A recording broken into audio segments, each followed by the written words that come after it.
2, 3.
Buenos dias.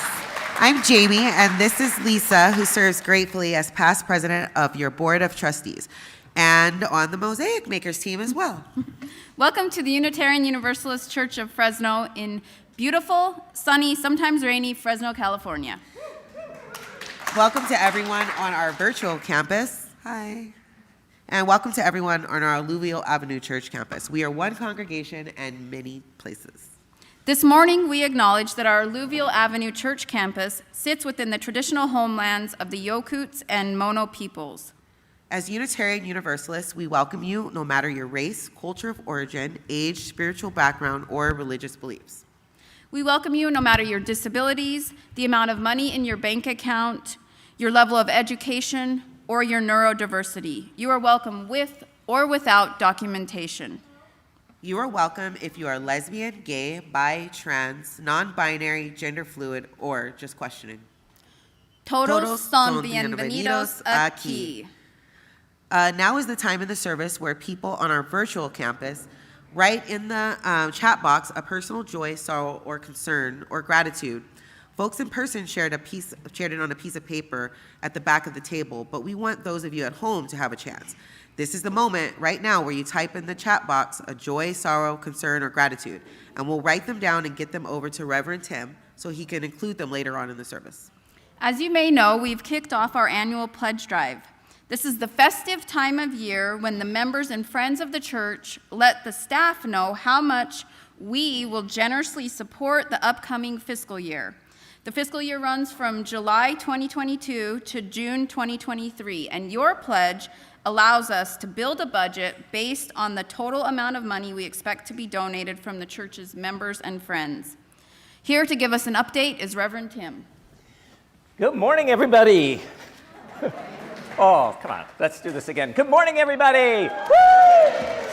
So I am here to announce the pledge total after 1 week of pledging. Could we have a drum roll, please? $288,092. Woo! In 1 week, that's 47% of our goal of $612,892. This leaves $324,800 to be pledged in the next 3 weeks. Can you say pledged in the next 3 weeks? Pledged in the next 3 weeks. I want to thank the 52 people or families that have already made their pledge. And I have a question. Have you? Please return your pledge card if you have one. You can stop at the pledge drive table on our Alluvial Avenue campus to pick one up, or email pledge@uufresno.org for questions or to make your pledge right now. Thank you. Gracias. Okay, Jamie, I'm going to make my pledge when we get home. Okay. Okay. Now I have a question. Do you like coffee or do you like tea, and how do you take it? In the chat box or in person, let's take a moment to answer that question as we safely greet each other. Woo-hoo.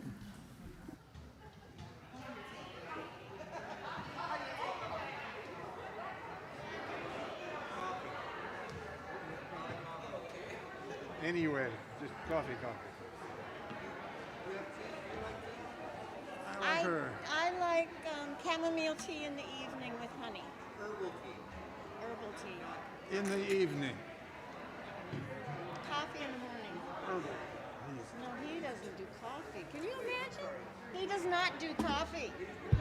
No. No. Everybody knows. Yeah.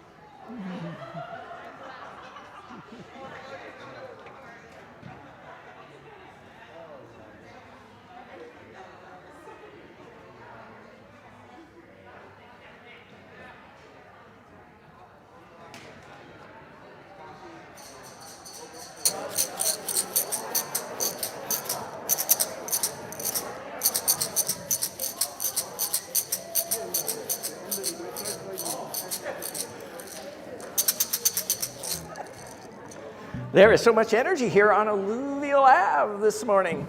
I hope there's as much energy on our virtual campus. As we prepare to start our service today exploring the question, what is faith? We have a special prelude. Hannah is going to lead it for us, sing it for us, and later in the service, we're actually going to sing this song as a hymn. It's a little tricky to sing, so this is our debut to hear it, and then there will be an exam later in the service to see how well we all can sing it. So let the sound of the tingsha take us to that place that knows we can.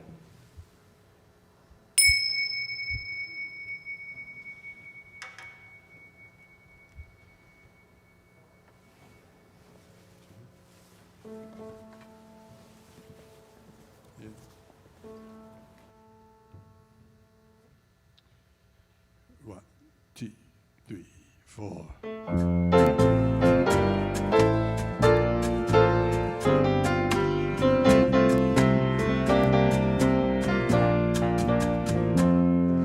Though days be stark with storms and burdens weigh my heart, though troubles wait at every turn, I know I can go on when sorrow heals my soul and burdens make me strong. Though troubles wait at every turn, I know I can go on. My friend who's in my heart, my neighbor in my song. Though troubles wait at every turn, I know I can go on. And though the journey is long, the destination is near. Though troubles wait at every turn, I know I can go on. So friends, just take my hand, and neighbors, sing my song. Though troubles wait at every turn, I know I can go on.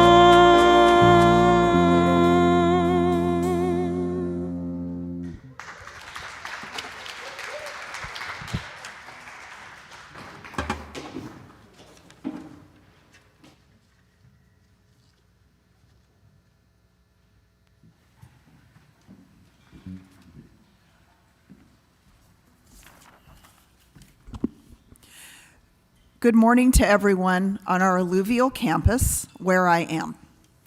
My name is Lori Mitchell, and I'm a volunteer librarian in the Norelma Walker Youth Library. Buenos días a todos en nuestro campus virtual. I don't know where the camera is. Oh, okay. Okay. There's explicit directions. Wave to the camera. Okay. If you have a candle or chalice with you at home, please bring it close, as we'll be lighting it soon. Today, we light the chalice in honor of the Norelma Walker Youth Library during Women's History Month and International Women's Month. In a paper written by Carla J. Strand, a librarian and writer at Ms. Magazine, she talks about how women must hold positions of leadership at all levels and in all fields. Many community organizations, governments, nonprofits, businesses, and individuals work to develop leadership skills in women and girls and provide them with opportunities to grow and practice these skills. At the same time, libraries around the world are often overlooked or taken for granted when these leadership building initiatives or events are being planned. Sometimes seen merely as places where women spend leisure time or children go to study, libraries are undervalued and their role in shaping women leaders is invisible or ignored. In some areas outside of the United States and Europe, libraries are seen as elitist or as remnants of colonization. At times, the typical Western styles and structures of libraries are intimidating to potential users, and the materials are irrelevant, outdated, or in unreadable languages. Despite these perceptions, libraries and information centers are valuable community institutions. While their utility in providing access to information is undeniable, libraries can also be effective partners in community development initiatives, creating or supporting leadership programming vital in the lives of women and girls. For me, libraries are, and always will be, a place of refuge and imagination. During high school, suffering with undiagnosed depression and having minimal social skills, I could always go to the library, pick a book, and imagine a different world where it was okay to be a little freaky, so long as Sister Elizabeth did not catch me having a snack. Today, locking me in a library for a week would be my idea of paradise. Imagine having the time and freedom to read and be with different literary characters. Boris Pasternak and Dr. Zhivago, Moby Dick and Herman Melville, Ernest Hemingway and The Old Man and the Sea. In our own UU library, we have several books that describe women and girls who became leaders, either out of want or necessity. One that comes to mind is Malala, who began her fight for girls from an education activist in Pakistan to the youngest Nobel Prize laureate, and still she continues. Reading about women who are leaders is a great education for young girls in our congregation. In that spirit, I invite you to light your chalice or candle at home. Tim, are you ready to light the chalice on our alluvial campus? I am ready, Laurie. Okay. Let us rise now in body or spirit and join in singing our song of praise, Wake Now My Senses, with lyrics by Unitarian Universalist minister, the Reverend Thomas Mickelson. 1, 2, 3, 4, 5, 6.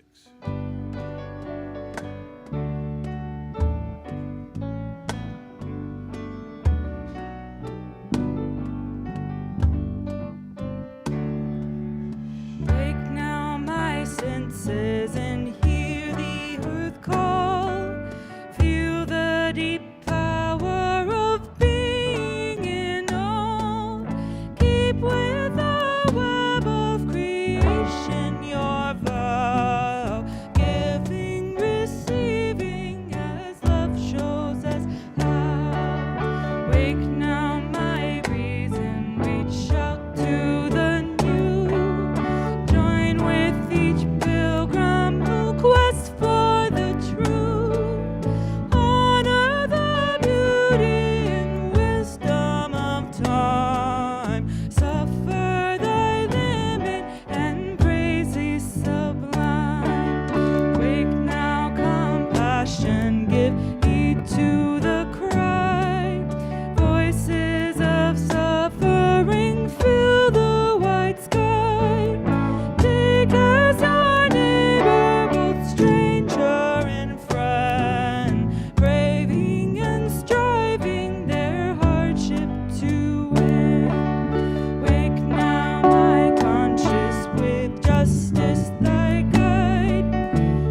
invite us, yes. I invite us to remain standing as we say together our church covenant. El amor es la doctrina de esta iglesia, la búsqueda de la verdad es su sacramento y el servicio es su oración. Habitar juntos en paz, buscar la verdad con libertad y servir a la humanidad juntos, con el fin de que todas las almas puedan crecer en armonía con lo divino. Esto es lo que pactamos unos con otros. We affirm that love is the doctrine of this church, the quest for truth is its sacrament, and service is its prayer. We strive to dwell together in peace, to seek knowledge and freedom, to serve humankind in fellowship, to the end that all souls shall grow in harmony with the divine. Thus do we covenant with each other. Please be seated. And let's make sure the lights are lowered, Nico.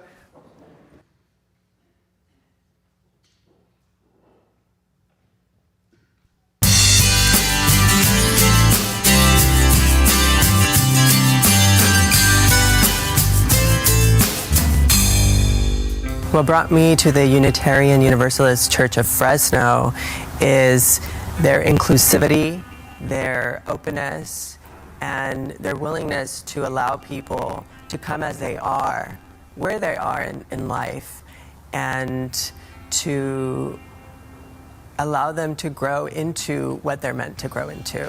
My need and my want, really desire to be part of a congregation that accepts, for me, for example, the LGBT community, that is supportive of the LGBT community. And not a lot of churches support that. And so for me, I was really looking for that, and I found that at the UU. I was doing the online programs, the introduction to UU and some other programs that they offer, which are great. I recommend it for everyone. Their desire to right what has been wronged, and their activism, and their willingness to go out and do the hard stuff, not just talk about it and not just theorize about it, but actually go out and do something about it, is, for me, why I love the UU Church. It's very important for our friends, family members of the congregation to volunteer their time to provide financial support to the church, to fund our future. And it's going to be pivotal. It's going to be the difference between a successful UU church or an unsuccessful one.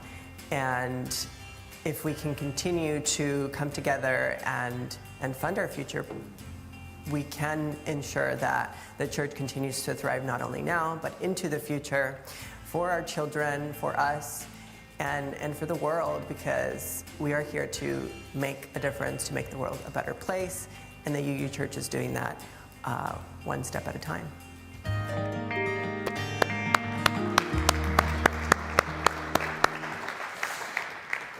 I love that Daniel discovered this congregation online near the beginning of the pandemic, and he has become one of our most loyal advocates and, can I say, evangelical for Unitarian Universalism. I love his passion.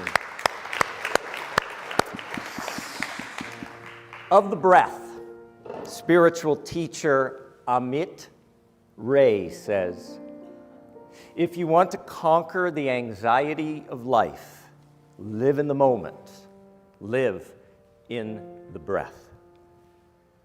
And so in that spirit, I invite us together to take in a breath, and as we do so, we imagine we breathe in peace into every cell of our body. We hold a moment, we breathe out love.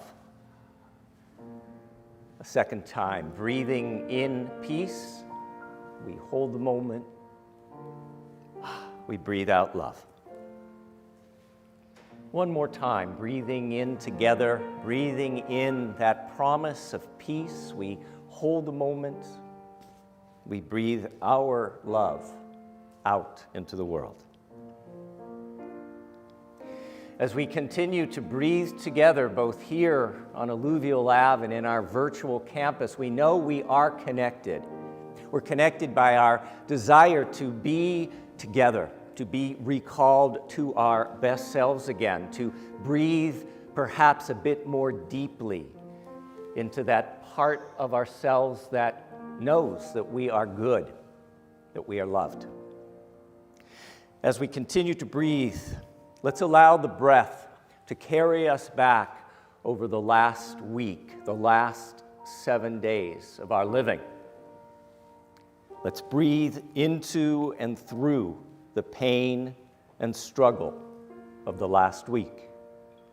Breathing into and through the worsening Russian war in Ukraine and the humanitarian crisis it is creating. Breathing into and through the Florida legislature's vote to ban all abortion at 15 weeks, a direct attack on women, trans, and non-binary folks, especially Black and brown communities. As we continue breathing together, let's breathe into and through the reality that after this week's acquittal of a police officer, there will be no accountability in the shooting death of Breonna Taylor. Let us breathe into and through all this and so much more as two grounding questions emerge for us from all of this human wreckage. In the last week, where did you experience or witness goodness in others?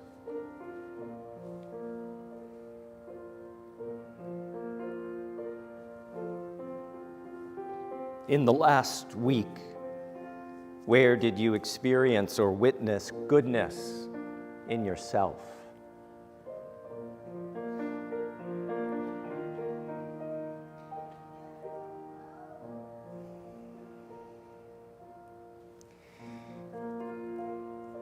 As we sit in that promise and that potential of knowing we are good, knowing we are loved, we transition to that time in our service where we create space for all that we've brought into the sanctuary today. We as human beings are just a complex mixture of so many emotions, so many reactions, so many joys, sorrows, concerns, and gratitudes.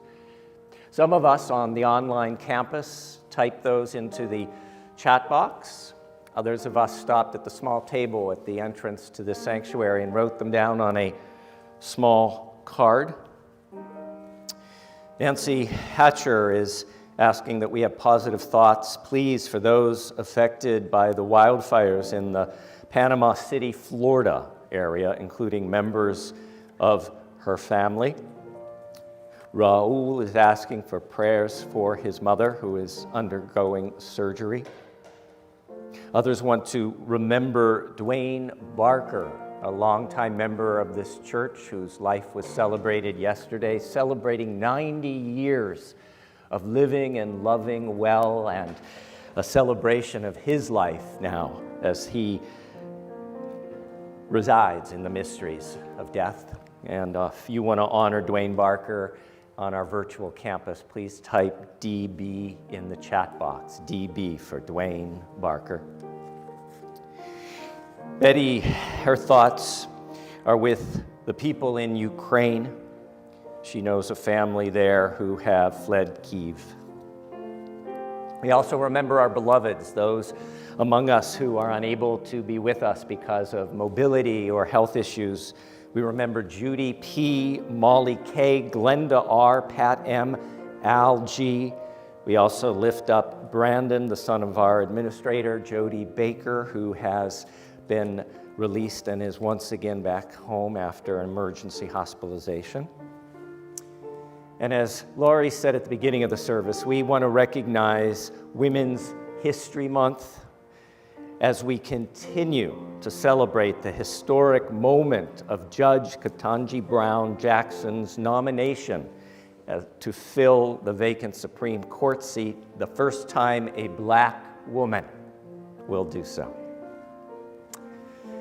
And so for all that's been shared, for all those things that we're holding today in the privacy and silence of our own beating hearts, and for all those who on this day have no one to remember them, no one to say their name with gentleness or love, we light our candle of community. By our remembering, may we and they be blessed.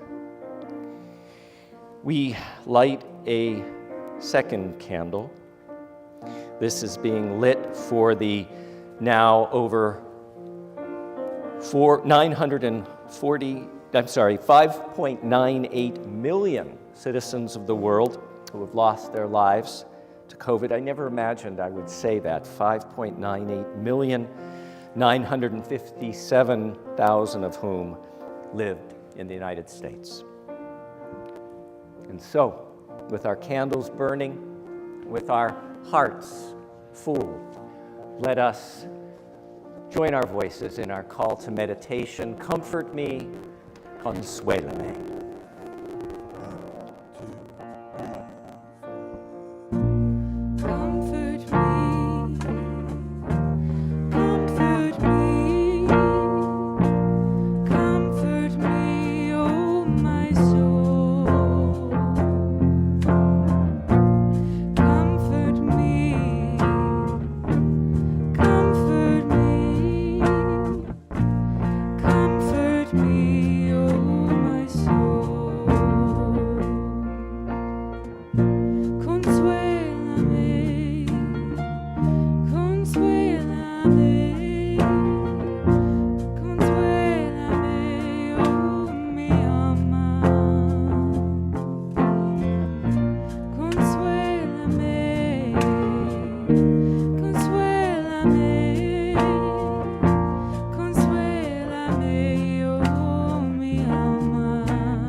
Will you join with me in the spirit of reflection, in the spirit of what some of us call prayer?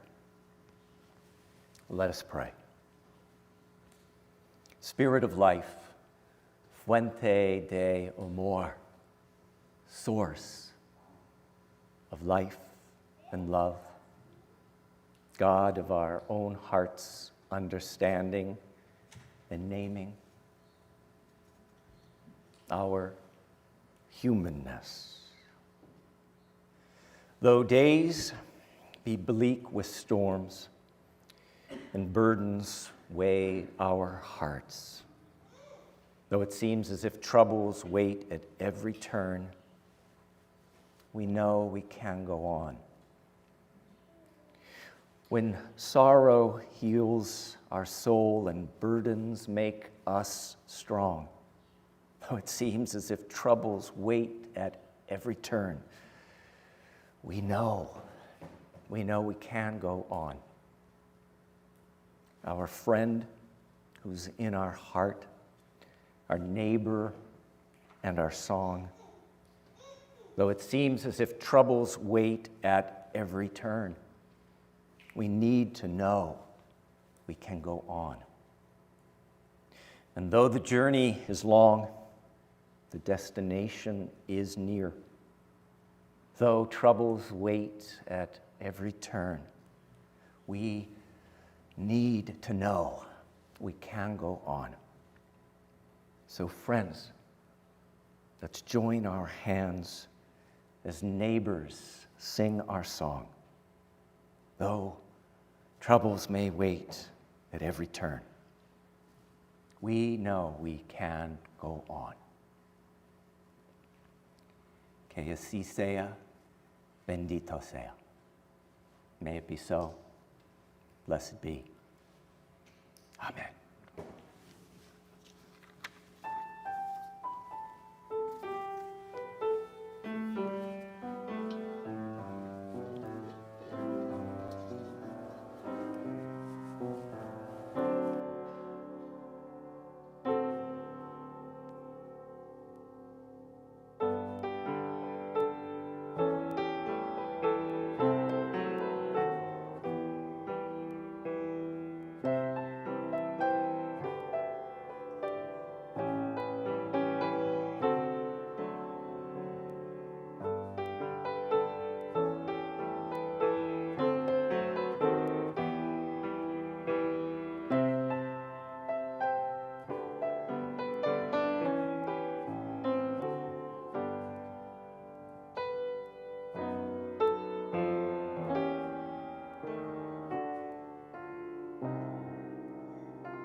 Good morning. I'm Sam Zutler. I'd like to talk to you this morning about my core beliefs. So, where do I start? I believe that people are inherently good. There is goodness, and even the darkest of souls, it is there. And what do I mean by inherently good? I believe that inherently good people seize problems that need attention, and then they go about finding solutions. Inherently good people want to make the world a better place for us. They treat everyone with dignity and respect. I think a great example would be our friend Karen Goodman, who we honored in memorial this week. But let me back up and tell you what my Jewish immigrant parents tried to teach me. They warned me to be very cautious about trusting people who were not Jewish. And as I was growing up, I believed them. Fortunately, as I grew into adulthood, I learned to question this counsel. When America entered World War II, I volunteered to join the U.S. Army Air Corps. During my training, I got to know young men from all over the United States, from all religions, ethnicities, and economic backgrounds. Learning together, living together, working together, we came to trust each other, respect each other, and really become good friends. I learned there are good people everywhere. Later in my life, my Geneva was diagnosed with early onset dementia, Alzheimer's disease. This began a new role for me as a caregiver for 19 years. I'm reminded of all the kindness and support I received from so many people, some of you here today. Friends, family, and co-workers provided food and companionship for Geneva at times I couldn't be at home. And for me, I found love and support from friends who listened as I expressed my loneliness and frustration. They cared for me. Once again, affirming my base belief that people are inherently good. Our world has lived through 2 years of COVID pandemic. During this time, there has been an opportunity for good people to come forth everywhere. I think about the doctors and nurses and other caregivers who have stepped up to care for the sick, often risking their own lives. In our daily lives, Donna and I have received kindness and support from our neighbors and friends and family. Someone grocery shopped for us. Someone brought us fresh eggs from the farm. A neighbor brought us food, everything from a bowl of soup to a turkey dinner with all the trimmings. We received calls from folks just checking in on us, and cards from people just saying hello. Good people seeing a need and responding. Good people showing love and kindness. So now, at age 99, I wish to leave a legacy for my grandchildren and their children, for a belief in a world of kindness, justice, and compassion. I'm so grateful to have had the opportunity to know and love so many good people. Thank you.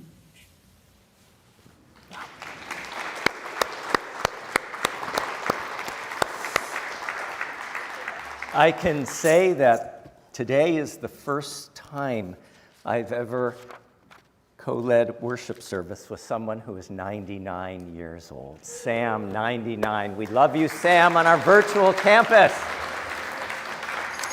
Well, we've previewed the song. We even used the lyrics as our prayer. So now it's our chance to try to sing. I know I can, but we are in able hands with Hannah and Stolen Thunder. Give it up for Stolen Thunder. And let's rise and embody our spirit. I know I can. I know you can sing this.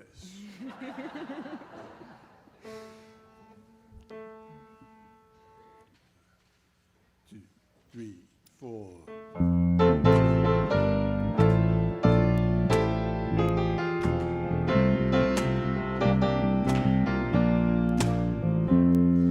Though troubled days be stark with storms and burdens weigh my heart, though troubles wait at every turn, I know I can go on. When sorrow heals my soul and burdens make me strong, though troubles wait at every turn, I know I can go on. My friend who's in my heart, my neighbors in my song, the troubles wait at every turn, I know I can go on. And though the journey is long, the destination is near, the troubles wait at every turn, I know I can go on. So friends, just take my hand, and neighbors, sing my song.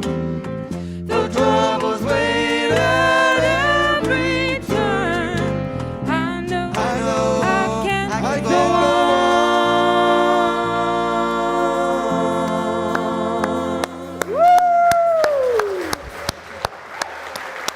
You did it! We did it!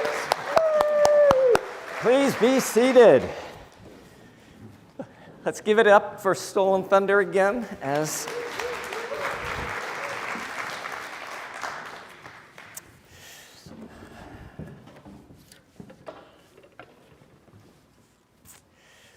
I want to just take a moment to thank Charlotte, Gail, and then adding the dowel rod, George, for our Ukrainian flag, making this as a pulpit hanging.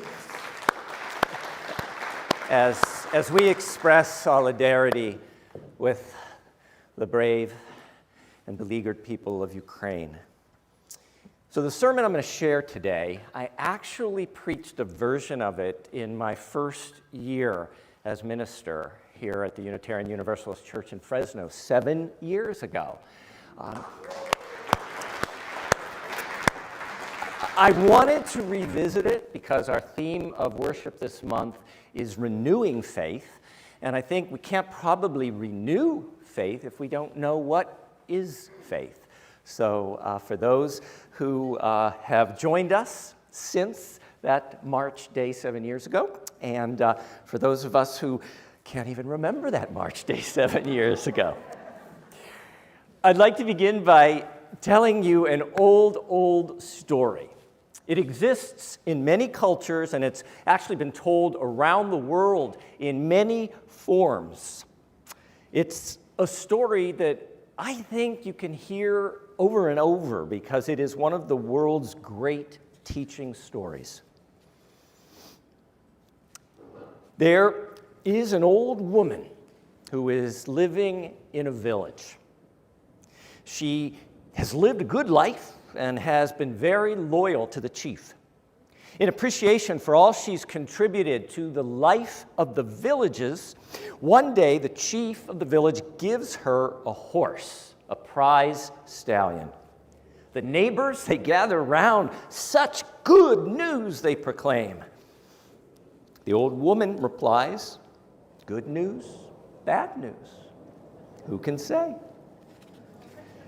The next day, the prize horse runs away. The neighbors gather round. Oh, such bad news, they proclaim. The old woman replies, good news, bad news. Who can say? The next day, the horse returns, bringing with it a whole herd of beautiful wild horses. The neighbors, they gather round. Such good news, they proclaim. The old woman replies, good news, bad news. Who can say? The next day, when the old woman's 18-year-old grandchild tries to tame the biggest and the most beautiful of the wild horses, they are thrown off and their leg breaks in several pieces. The neighbors gather round. Oh, such bad news, they proclaim. The old woman replies, and you can join me if you want, good news, bad news. Who can say? The next day, the army of a powerful warlord marches through the village, pressing all the young people of the village into the military service. They march off to a bloody battle from which none are expected to return. The grandchild of the old woman is spared, the only one spared because of their broken leg. Seeing the spared grandchild, the neighbors gather round. Oh, such good news, they proclaim. The old woman replies, good news, bad news, who can say? Now, I don't know this old woman's religion. I don't know this old woman's beliefs. But I do know this old woman's faith. This old woman has faith in the slow unfolding of life. Faith. Faith. Can you say that word for me? Faith. What is faith? Where does faith come from? James W. Fowler, a noted human development theorist, suggests that faith is perhaps very different from what we usually assume it to be. Fowler makes a distinction between religion, belief, and faith. They are three different things entirely. According to Fowler, religion is cumulative tradition. Religion is the shared shape and form of our deepest questionings. And notice, shared is emphasized. Religion, and I know for some of us, religion is a scary word. It's a word that perhaps has hurt us, and even to hear it said, or even to say, oh, am I considering being part of a religion, is a really scary thing. So I want to acknowledge that. Now, religion is the stories, it's the songs, and the community rituals we create together to make meaning out of life. So, gathering on our Alluvial Avenue or virtual sanctuary on Sunday morning, lighting the chalice, singing a song of praise, breathing in peace, breathing out love, sharing our joys, sorrows, gratitudes, and concerns, lighting our candle of community and then our COVID deaths candle, sounding the meditation bowl, having that time of glorious silence, and then reflecting or praying together, and then singing Comfort Me, Consuélame in English and in Espanol. Religion is about what we do. Now, belief is different from religion.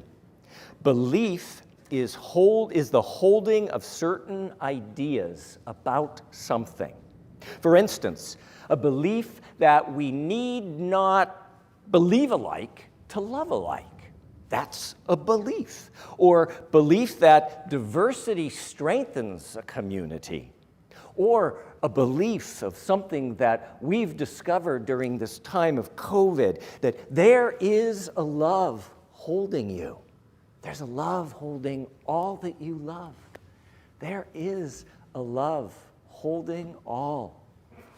You rest in this love. Whereas religion is communal ritual and action, belief is an individual choice or decision.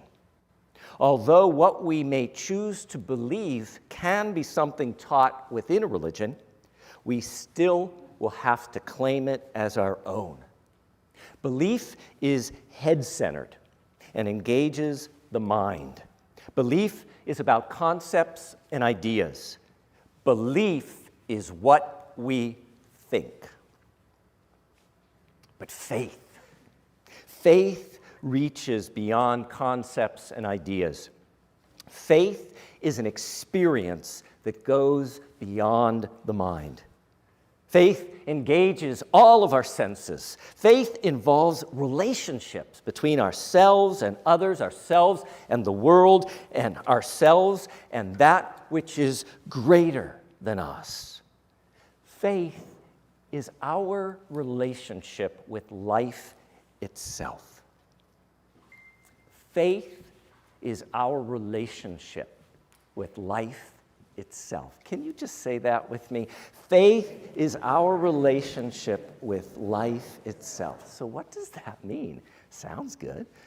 In her book, Faith, Trusting Your Own Deepest Experience, and I like that title, Faith, Trusting Your Own Deepest Experience, celebrated Buddhist teacher Sharon Salzberg expands on this understanding of faith. She writes, "One day, a friend called to ask if we could meet for tea. Knowing that I was writing a book from the Buddhist perspective about faith, she was confused and wanted to talk. 'How can you possibly be writing a book on faith without focusing on God?' she demanded. 'Isn't that the whole point?' Her concerns spoke to a common understanding we have of faith, that it is synonymous with religious adherence. But the tendency to equate faith with doctrine and dogma and then argue about terminology and concepts distracts us from what faith is actually about." Sharon Salzberg continues, "In my understanding, whether faith is connected to a deity or not, its essence lies in trusting ourselves to discover the deepest truths on which we can rely. Faith is not a commodity we either have or don't have. It is an inner quality that unfolds as we learn to trust our own deepest experience. Faith is an inner quality that unfolds as we learn to trust our own deepest experience. As Unitarian Universalists, we begin with us, with our experience, not someone else's that someone else figured out and is labeled as T with a truth. Poet David White writes, "It doesn't interest me if there is one God or many gods. I want to know if you belong or feel abandoned. If you know despair or can see it in others. I want to know if you are prepared to live in the world with its harsh need to change you. If you can look back with firm eyes saying, 'This is where I stand.' I want to know if you know how to melt into the fierce heat of living, falling toward the center of your longing. I want to know if you are willing to live day by day with the consequence of love and the bitter, unwanted passion of your defeat." This journey of faith. This learning how to unfold into a trust gained by and developed through experience. This slow melting into the fierce heat of living is central to Unitarian Universalism. Permit me to share a little history to illustrate this. In order to do so, we need to pretend like we're turning back the clock almost 300 years. In 1734, this amazing thing happened in the American colonies. Churches up and down the East Coast were gripped by an explosive, charismatic, fundamentalist Christian religious revival called the Great Awakening. The Great Awakening was influenced by this dynamic and fiery preacher named Jonathan Edwards. Edwards was a gifted orator, and he preached hell and damnation, fire and fear, as few had before him or since. Apparently, so great was his personal power, so inspiring was his style of sermons, it seemed as if the Spirit of God was pouring out of his church in Northampton, Massachusetts, into all of the American colonies. It inspired hundreds and hundreds of ministers to take to the open road throughout the colonies in an effort to spread salvation. This Great Awakening turned into a mass religious experience, a mass religious panic. Thousands upon thousands of children, teens, and adults flocked to tents and open fields.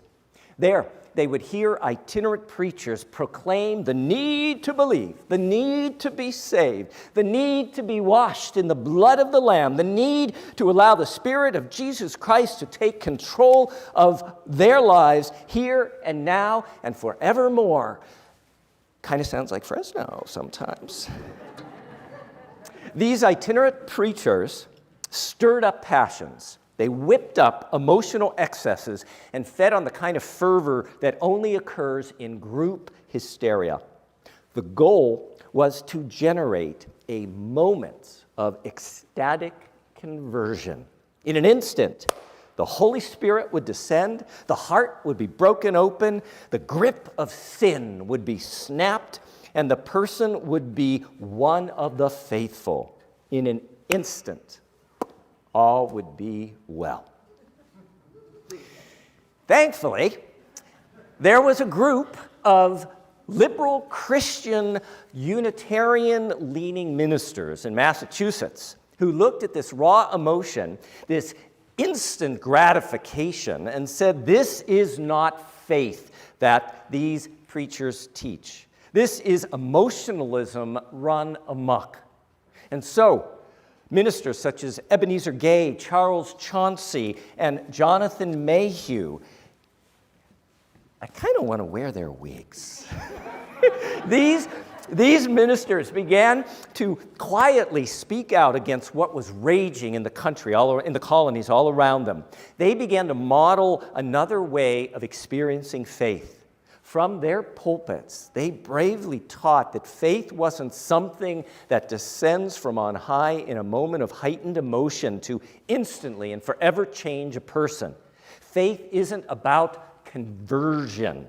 Faith isn't an instantaneous transformation that makes everything clear and sure. Faith isn't even something given to a person by God. No, they said. Faith is a journey, a slow unfolding. A soul isn't saved, it is cultivated carefully over time. A soul is shaped through practice, education, life experience, the arts, and the sciences. A soul is shaped by relationships and love and loss. Reason and consideration are all necessary ingredients in which a soul slowly grows into maturation. Faith takes you through many changes. Faith takes you through many stages. And so these liberal ministers laid the foundation for our Unitarian Universalist belief in faith development, in the slow nurturing and unfolding of our human potential over the course of a lifetime. For some, this is a very different approach to faith, writes Sharon Salzberg.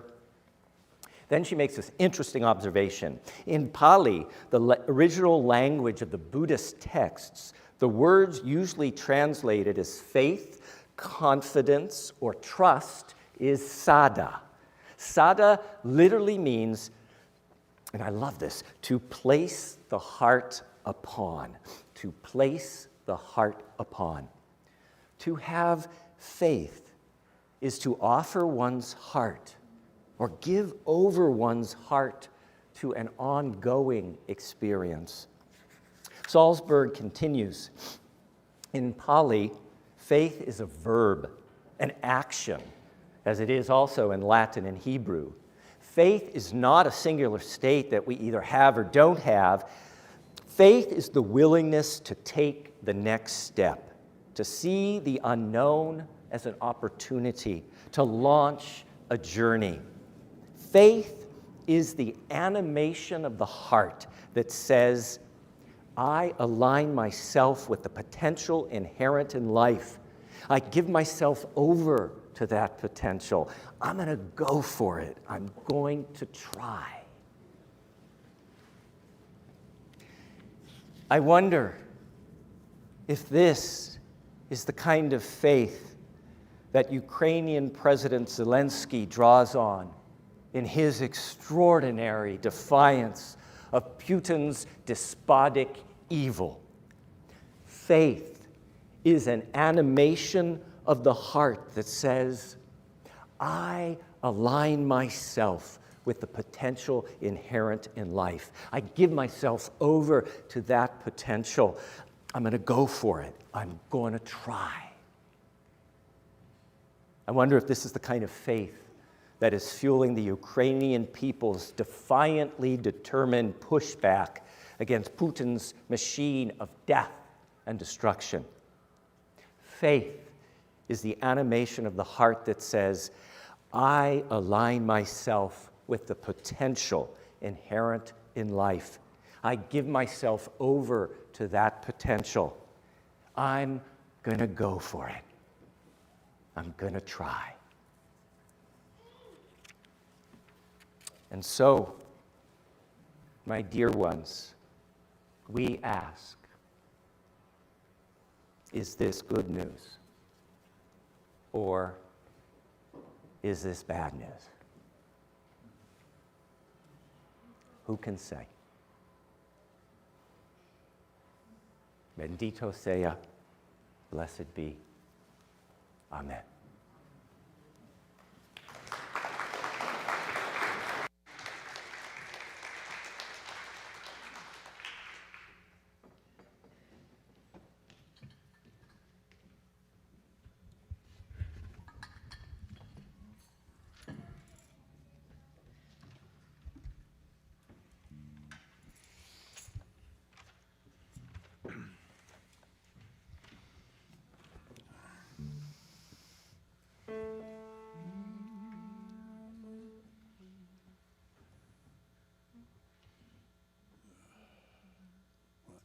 Two, three.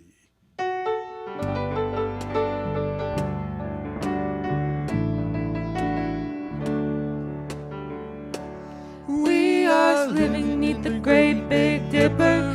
We are washed by the very same rain.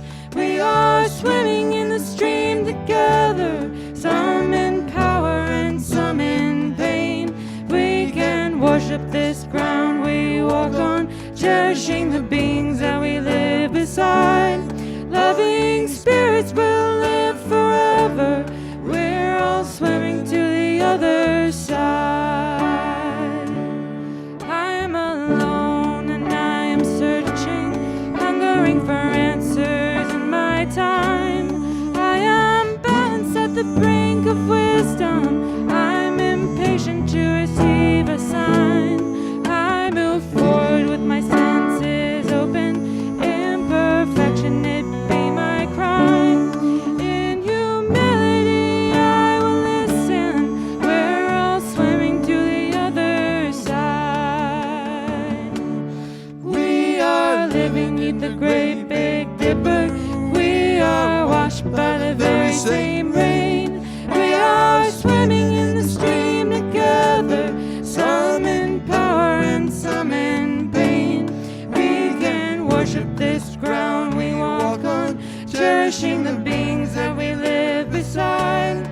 Loving spirits will live forever.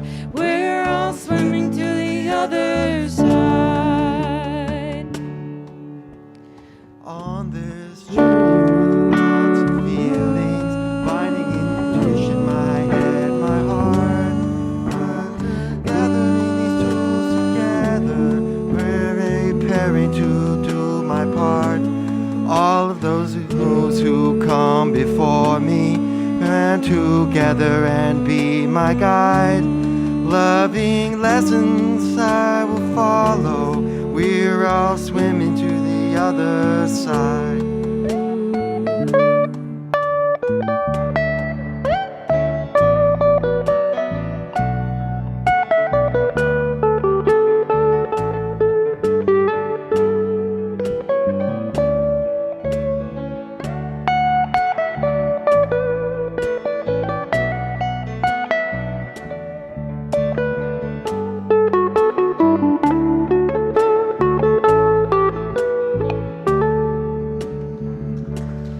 When we get there, we'll discover all of the gifts we've been given to share have been with us since life beginning, and we never noticed they were there.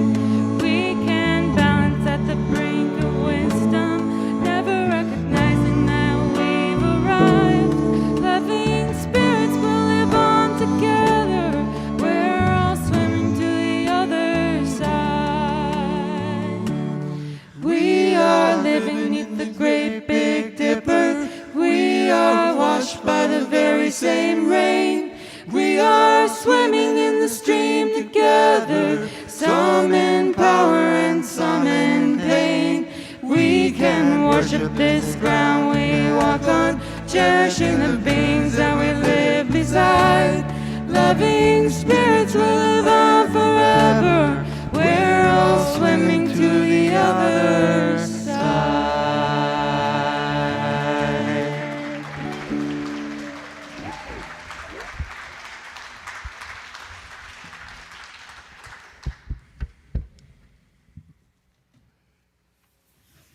Hello again.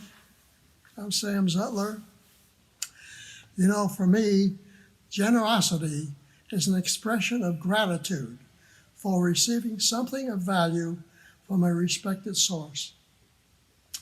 I'm so grateful to have been an active member of 7 UU churches and fellowships over my 60 years. I'm so grateful to have a place to live out my rock-solid belief in the 7 UU principles. And also, I'm so grateful to have this minister and this congregation to support me in my spiritual journey. And because of the love and support we receive, Donna and I give back in ways we can with our time and talent and our financial support. We understand the importance of supporting the church budget, and we have always made our annual pledge a priority. Now, we make an additional plate donation in gratitude for being able to continue attending services virtually from our own home at this time when the coronavirus and old age has made it difficult for us to attend in person. We encourage you, good people, to do the same. In this spirit, please join me in our words of offering. If not us, then who? If not open hearts, then what? If not now, then when? If not here, then where? If not generously, then how? If not us, then who? Here's a slide showing you how you can make a financial contribution right now on our virtual campus. Or if you are in the Alluvial campus, you can always drop cash or check into the basket on your way out of the sanctuary. May this church continue to be worthy of the many forms of our gift. Thank you.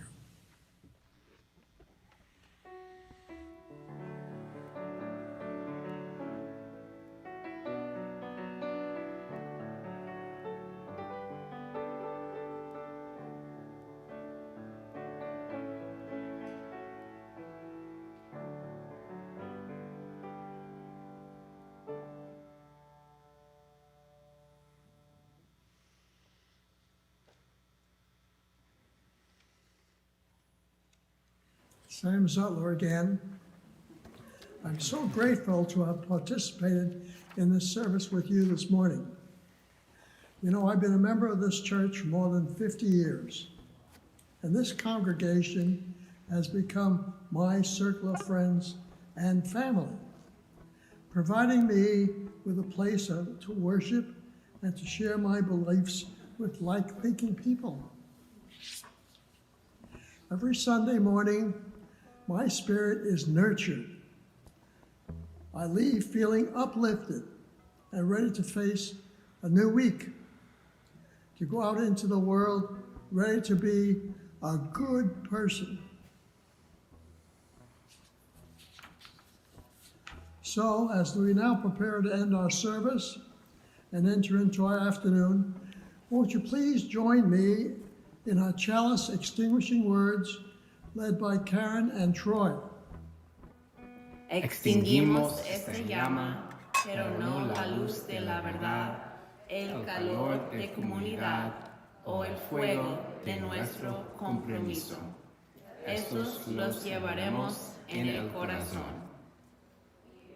We extinguish this flame, but not the light of truth, the warmth of community, or the fire of commitment. These we carry in our hearts. Here's a wave to everyone on our Alluvial Avenue campus and everyone on our virtual church campus. Tim, I pass it back to you for a few reminders before our closing words. Take it away, Tim. Let's hear it again for Sam, 99. Fantastic.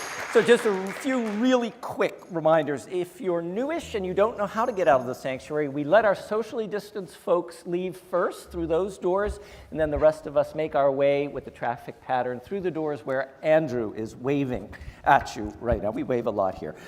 Coffee hour outside. We've got tables, we've got coffee, we've got tea, but we need you. Coffee hour, if you're new to a church community, can be terrifying because you think everybody knows everybody else. The truth is, most of us forget who everybody's name is every week, so don't worry. We hope you will join us. Unfortunately, 2 of our space heaters, outside heaters, were stolen last night, but I don't think we need them because the sun is shining. So coffee hour, especially for newer folks, want to let you know that the Fresno Interfaith Scholar Weekend brings nationally recognized scholars to Fresno for a weekend of thrilling theological exploration. This year it's March 8th through the 20th, Sabbath Economics, Ancient Wisdom for Modern Crisis, and we are a modern crisis, featuring eminent scholars Ched Myers and Dr. Elaine Enns. It's on Zoom, which means you can participate from the comfort and safety of your home. A reminder to please make your pledge. And I don't think people realize with Stolen Thunder that they don't have weeks to practice for what they do on Sunday morning. Sometimes they have one rehearsal on Sunday mornings. Sometimes the vocalist might work once during the week. So what they do on Sunday is pretty extraordinary given the amount of time they have to prep. So Dawn, Ian, Hannah, Chris, and Lorenzo, who makes it all happen.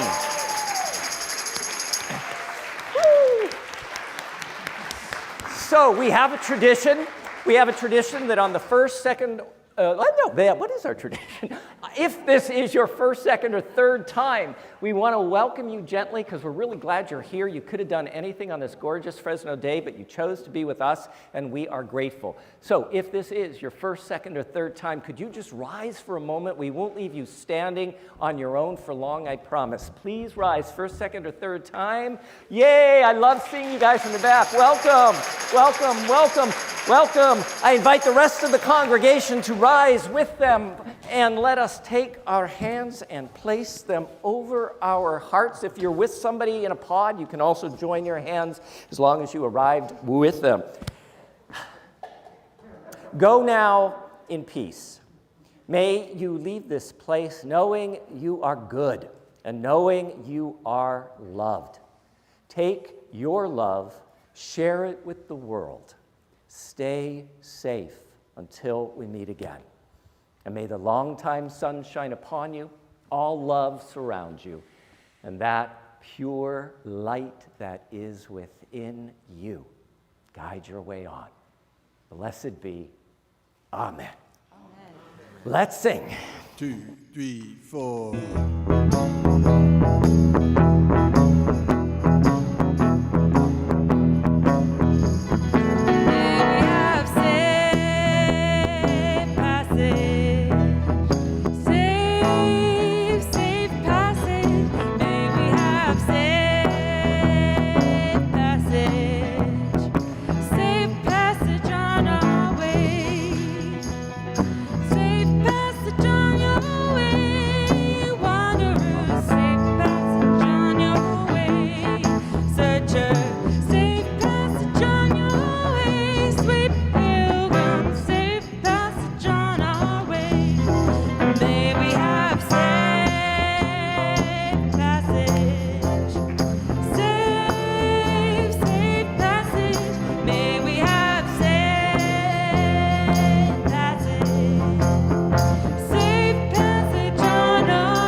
Shalom and assalamu alaikum. Have a great week. 2, 3, 4.